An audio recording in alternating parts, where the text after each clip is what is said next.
Ezra அதிகாரம் 5.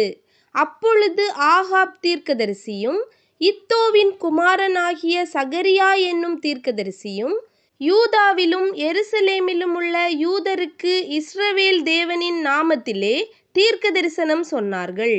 அப்பொழுது செயல்தியேலின் குமாரனாகிய செருபாபேலும் யோசதாக்கின் குமாரனாகிய யெஷுவாவும் எழும்பி எருசலேமிலுள்ள தேவனுடைய ஆலயத்தை கட்டத் தொடங்கினார்கள். அவர்களுக்கு திடன் சொல்ல தேவனுடைய தீர்க்கதரிசிகளும் இருந்தார்கள்.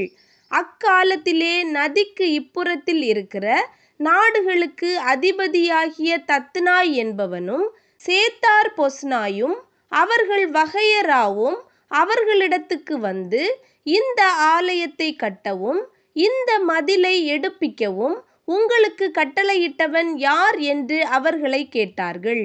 அப்பொழுது அதற்கு ஏற்ற உத்தரவையும் இந்த மாளிகையை கட்டுகிற மனிதரின் நாமங்களையும் அவர்களுக்கு சொன்னோம். ஆனாலும் இந்த செய்தி தரியுவினிடத்திற்கு போய் எட்டுகிற வரைக்கும் இவர்கள் யூதருடைய மூப்பரின் வேலையை தடுக்காதபடிக்கு அவர்களுடைய தேவனின் கண் அவர்கள் மேல் வைக்கப்பட்டிருந்தது. அப்பொழுது இதை குறித்து அவர்கள் சொன்ன மறுமொழியை கடிதத்தில் எழுதி அனுப்பினார்கள். நதிக்கு இப்புறத்தில் இருக்கிற தத்னாய் என்னும் தேசாதிபதியும் சேத்தார் பொஸ்னாயும் நதிக்கு இப்புறத்தில் இருக்கிற அப்பர்சாகியரான அவன் வகையராவும் ராஜாவாகிய தரியுவுக்கு எழுதி அனுப்பின கடிதத்தின் நகலாவது, ராஜாவாகிய தரியுவுக்கு சகல சமாதானமும் உண்டாவதாக. நாங்கள் யூதர் சீமையிலுள்ள மகா தேவனுடைய ஆலயத்துக்கு போனோம். அது பெருங்கற்களால் கட்டப்படுகிறது. மதில்களின் மேல் உத்திரங்கள் பாய்ச்சப்பட்டு அந்த வேலை துரிசாய் நடந்து அவர்களுக்கு கைகூடி வருகிறதென்பது ராஜாவுக்கு தெரியலாவதாக. அப்பொழுது நாங்கள் அவர்கள் மூப்பர்களை நோக்கி, இந்த ஆலயத்தை கட்டவும் இந்த மதிலை எடுப்பிக்கவும் உங்களுக்கு கட்டளையிட்டது யார் என்று கேட்டோம். இதுவும் அல்லாமல் அவர்களுக்குள்ளே தலைவரான மனிதர் இன்னார் என்று உமக்கு எழுதி அறியப்படுத்தும்படி அவர்கள் நாமங்கள் என்னவென்றும் கேட்டோம்.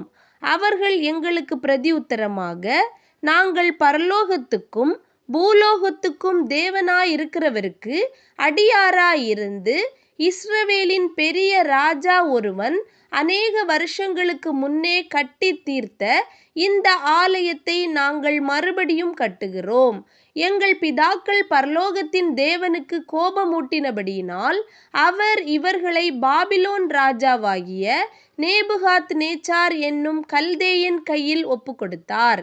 அவன் இந்த ஆலயத்தை நிர்மூலமாக்கி ஜனத்தை பாபிலோனுக்கு கொண்டு போனான். ஆனாலும் பாபிலோன் ராஜாவாகிய கோரேசின் 1ஆம் வருஷத்திலே கோரேஸ் ராஜாவானவர் தேவனுடைய இந்த ஆலயத்தை கட்டும்படி கட்டளையிட்டார். நேபுகாத் நேச்சார் எருசலேமிலிருந்த தேவாலயத்திலிருந்து எடுத்து பாபிலோன் கோவிலில் கொண்டு போய் வைத்திருந்த தேவனுடைய ஆலயத்தின் பொன் வெள்ளி பணிமுட்டுகளையும் ராஜாவாகிய கோரேஸ் பாபிலோன் கோவிலிலிருந்து எடுத்து அவர் தேசாதிபதியாக நியமித்த செஸ்பாத்சார் என்னும் நாமமுள்ளவனிடத்தில் அவைகளை ஒப்புவித்து அவனை நோக்கி, நீ இந்த பணிமுட்டுகளை எடுத்து எருசலேமில் இருக்கும் தேவாலயத்துக்கு கொண்டு போ. தேவனுடைய ஆலயம் அதன் ஸ்தானத்திலே கட்டப்பட வேண்டும் என்றார். அப்பொழுது அந்த செஸ்பாத்சார் வந்து எருசலேமிலுள்ள தேவனுடைய ஆலயத்தின் அஸ்திபாரத்தை போட்டான்.